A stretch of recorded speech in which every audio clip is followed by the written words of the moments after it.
right. Greetings. Hi. Happy Sunday. We'll do it this way. Being a sound guy. Great. Thank you. Perfect. That's fine. Good. Okay, great. Anyway. Yay! Good morning. Welcome. Thank you for being here. I'm going to talk a little about some aspects of trauma and why how we deal with it is important in some ways that might not be entirely obvious, as well as a few novel options for dealing with it that have come up. Rev. Annie Kopko invited me to give this talk, and it's primarily informed by the work of two New York Times bestselling authors, Dr. Gabor Mate, MD, and Michael Pollan. From Dr. Mate, I read The Myth of Normal and When the Body Says No. And from Michael Pollan, I read How to Change Your Mind.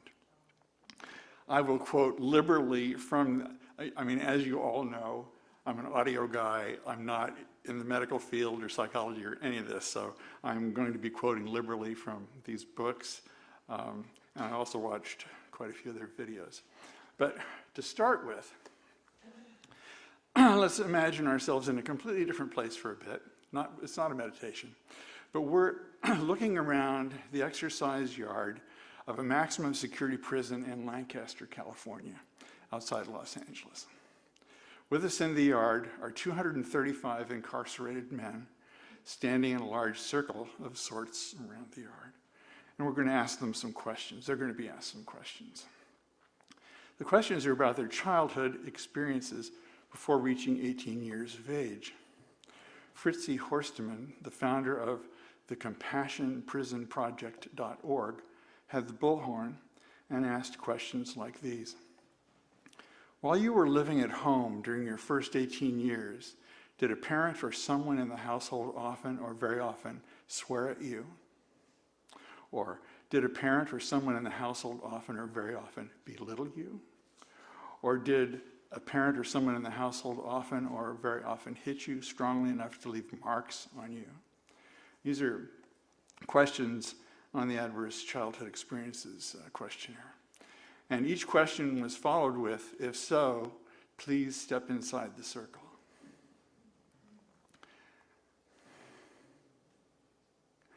On question after question, nearly all of these men stepped forward. They found out I wasn't there. But it rings, lights up some bells. They found out a lot about themselves and each other that day. Nearly all of them had been the recipients of trauma and abuse in their early years. Together with the filmmakers, they were making the short film Step Inside the Circle, which can be viewed for free on YouTube. There was also a companion short film made called the Compassion Prison Project Honor Yard, which has more personal interviews. And both videos are very moving. Like the inmates in the prison, who mostly automatically had said they had a happy childhood until they were pressed with deeper questions, most children will say that they have had a happy childhood. Most children have relatively little to compare their childhood to until they get older, so whatever it was, quote, normal for them. Personally, I had no idea I'd been living a traumatizing existence until I started seeing how other kids interacted with their families and saw how different our family was from theirs. I thought I'd been living in an Ozzie and Harriet reality, when in fact I was living in a traumatized household where no one talked about much of anything, with an emotional aspect or important things. Those subjects were off limits. We could talk about the weather, though, and we did. In one sense, all children think they have normal childhoods because they have nothing else to compare them to. Dr. Maté, who I mentioned, was one of the authors who inspired this talk and who I will be quoting from extensively, said in regard to this film, and I quote, "When you study prison populations, you see a common preponderance of childhood trauma and mental illness. The two go together. So what we have in prisons are the most traumatized people in our society." So coming back to here and now, I think it'll be interesting to take a look at some basic needs we have as humans. All the physical stuff like air, food, water, we're all aware of that stuff. Emotionally, we have some very important needs too. Of course, as infants, we are completely dependent on the adults in our lives. It takes so long for us to mature. Then again, since we're all human adults in this room, I guess those of us here probably don't have to worry about maturing any further. Right? I mean, we've done all that, right? Anyway, as infants, we have needs. The first is for attachment in a caring relationship with a parent, adult, or elder. Otherwise, the infant would not survive. The second need is for authenticity in that relationship. The child truly expects to be able to relate honestly. It knows nothing else. It just needs to communicate its desires about wanting to be held, fed, or cared for without fear. Yet, if circumstances require it, the infant can adapt and get along to some degree without authenticity. However, if an infant is not afforded the attention it needs, and if that goes on long enough, it may close itself off from wanting that involvement, perhaps permanently, as a self-preservation measure. Rejecting the loving parent in this way is an adaptation along the lines of, I was so hurt when you abandoned me that I will not reconnect with you. I don't dare open myself to that pain again. These distancing reactions can become embedded in the nervous system, mind, and body, playing havoc with future relationships. They can show up throughout the lifetime in response to any incident, even vaguely resembling the original imprint, often without any recall of the inciting circumstances. Unless a child's emotional distress can be shared with and validated by attuned adults, children's necessary developmental narcissism disposes them to take everything personally. It's built in. It's built in. Within that protecting mindset, from the child's perspective, it is natural that they should believe that when bad things happen, when life hurts them, when the environment is stressed, the parents are unhappy or ill, it is because they are culpable, unworthy, defective. Like, wow. And we do this to ourselves. It's sort of built in, but it's less obvious, but this belief is a protective function. When a young person's universe is in turmoil, when things fall apart, the child could adopt one of two working theories. One is that her world is terribly unpredictable and her parents incapable or unwilling to love and care for her. In other words, she's unsafe. The other theory, which wins out virtually every time, is that she, the child, is flawed. Acknowledging that your adults are incapable of meeting your needs would be a devastating blow. Thus, self-blame like guilt becomes a protector. Also, believing that the deficiency is ours gives us at least a little agency and hope, along with a healthy dose of misdirection.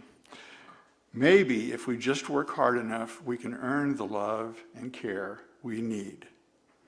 Think about that sentence for a second. Yes. Mostly, though, it sends us off in the wrong direction.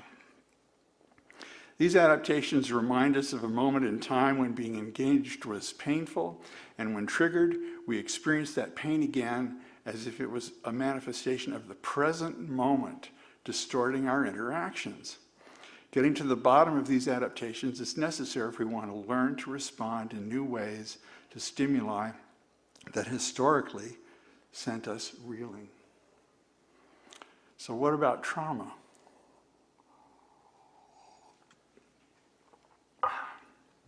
Dr. Mate defines trauma as an inner injury, a lasting rupture or split within the self due to difficult or hurtful events. I should actually acknowledge Nora and Janet actually at this point, because they really gave this talk. But we'll carry on. Dr. Maté defines trauma as an inner injury, a lasting rupture or split within the self due to difficult or hurtful events.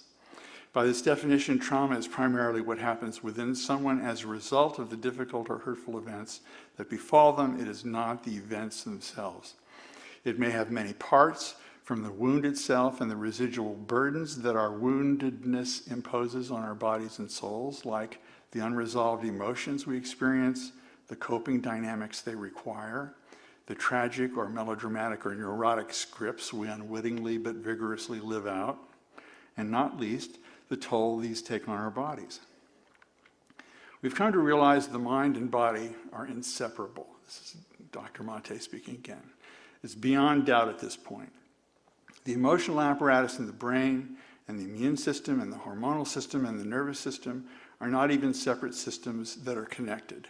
They are one unit. They are different manifestations of the same unit. Yet to the extent that we try to tolerate and ignore our trauma, so to speak, it may well hamper us in our personal relationships and keep us from expressing our needs and emotions honestly or at all. And there are significant differences in medical outcomes between people in the same medical situation who can express their negative feelings versus people that can't express their negative feelings. Simply caring for yourself enough to enlist another to hear you express what's bothering you is important and aids your healing. Just like our immune system protects us from biological harm, our emotional system helps protect us from physical harm. Our feelings provide guidance for us. Dr. Mate quotes the late neuroscientist Jack Panksepp, "We have feelings because they tell us what supports our survival and what detracts from our survival. Emotions," he stressed, "emerge not from the thinking brain, but from ancient brain structures associated with survival. They are drivers and guarantors of life and development." So intense rage activates the fight response. Intense fear mobilizes flight. Therefore, if the circumstances dictate that these natural healthy impulses to defend or run away must be quashed because the relationship with the parent or elder is less than authentic, their gut level cues, the feelings themselves will have to be suppressed. This may seem somewhat self-defeating too, but it's the least worst option, being the only available one that reduces the risk of further harm, says Dr. Mate. It results in a tamping down of one's feeling world and often, for extra protection, the hardening of one's psychic shell. When we suppress our feelings, we are also suppressing our immune system.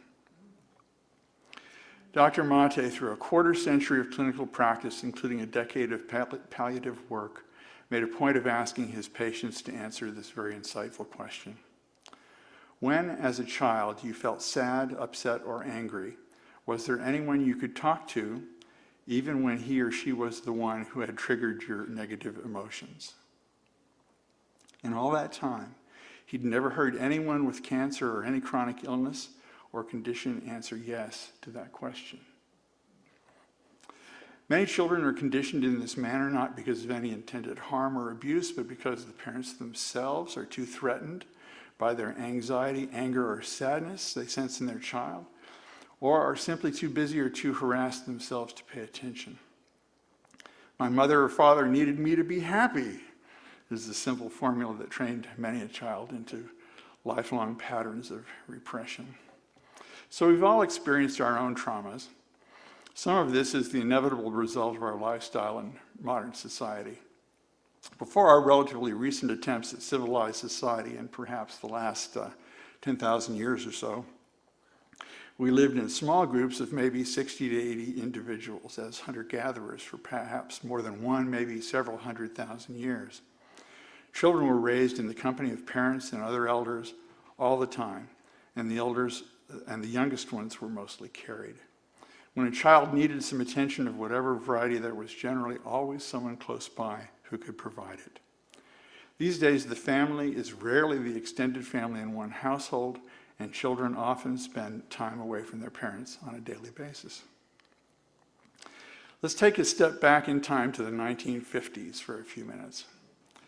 Scientists have just discovered the role of neurotransmitters in the brain. So they want to study how psychological illness might have a physical underpinning. Remember psychedelics? Back in the day, as they say, many thought these were signaling the end of something, or the beginning, the dawning, the age of Aquarius, whatever. But when neuroscientists discovered that quantities of LSD measured in micrograms could produce symptoms resembling psychosis, they wanted to look for the neurochemical basis of mental disorders. Today, researchers are conducting clinical trials testing psychedelics' potential to heal mental illnesses like anxiety, depression, trauma, and addiction, and using new brain imaging tools to explore the links between brain and mind, hoping to unravel some of the mysteries of consciousness. That's from Michael Pollan's book. Many people are getting relief from their long-term traumas and addictions through these trials. A pharmacist friend of mine who has watched some of this going on in Northern California recently remarked to me, "Who would have ever thought that psilocybin could be a cure for alcoholism?" I mean, really. But they're finding that it can be done correctly. Michael Pollan explores the history of psychedelics in his book, How to Change Your Mind, including their recent resurgence in research. He set out to have some personal experiences with psychedelics for the writing of his book, so he better knew what he was talking about. He also interviewed people who have used psychedelics for treating their conditions. These substances were made illegal during the war on drugs in the 60s. Since the late 80s, federal permits for clinical trials have resumed, albeit slowly. The psychedelic compounds are non-addictive and remarkably non-toxic.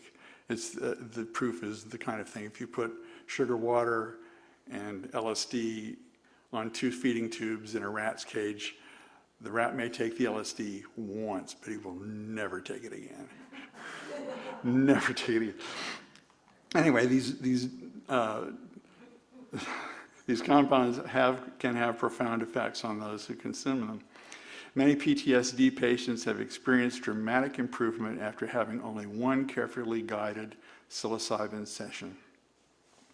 Follow-up testing was done after 14 months, with the effectiveness having been reduced only slightly during that time. About 30%, and this is not the only people who had this experience, but about 30% of the experiencers of psilocybin in one of these tests said that their experience was one of the most profound experiences in their entire life. They rank it as being as important to them as the birth of a child or the death of a parent, and gave them new insight into the world and how we're all connected. Many have said that they simply look at things differently after having had this session, and their old addictions is no longer appealing to them. While there are differences in the experiences that these substances provide, they can act similarly to each other in resetting our consciousness, dissolving our ego, and relieving us of some of our no longer functional patterns. Regarding having a psychedelic experience, the set, as in the mindset and intentions, and the setting, as in the physical setting, are both very important going into it. Trained counselors spend time with their clients in a counseling session sometime before the experience, sit with them during that experience, and then have a counseling session again sometime later afterward. The experience itself often lasts a handful of hours depending on various factors and the psychedelic being used. Typically, there are 2 guides with you during your experience, a male and a female. And the sessions are carefully guided so that the participant doesn't have a bad trip. We don't want to be having bad trips when we're trying to get over bad trips. They've actually figured out how to do this quite effectively. The person having the psychedelic experience is highly suggestible in that state. And they're so suggestible, in fact, that when one subject who said he was having a hard time at one point in his session was told he was actually doing okay, he got calmer. His guide then said he had to go check on someone in the next room who was really having a bad time, which implied to the subject that he was doing even better than he thought he was doing. So he started actually doing even better and further calmed himself. So you can talk them into having a nice experience, apparently. When these substances were declared to have no medicinal value and made illegal by the government, they went underground. Now, after lying dormant for decades, a new interest has been kindled, and we find that psychedelics are being tested and used successfully to treat depression, anxiety, trauma, and addiction. And at last, and at least, we're moving forward with our study of trauma and finding some more options that work these days. Thank you. Thank you.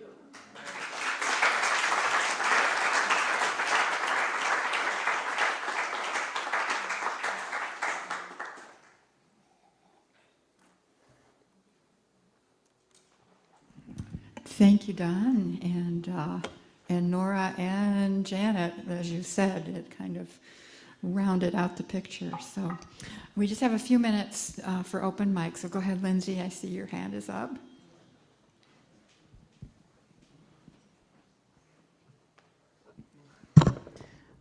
Really appreciated your talk, Don. And in social work school, I learned about the clinical trials for folks with stage 4 cancer, dealing with existential distress and treatment, combat vets who had treatment-resistant PTSD, and there's super encouraging results.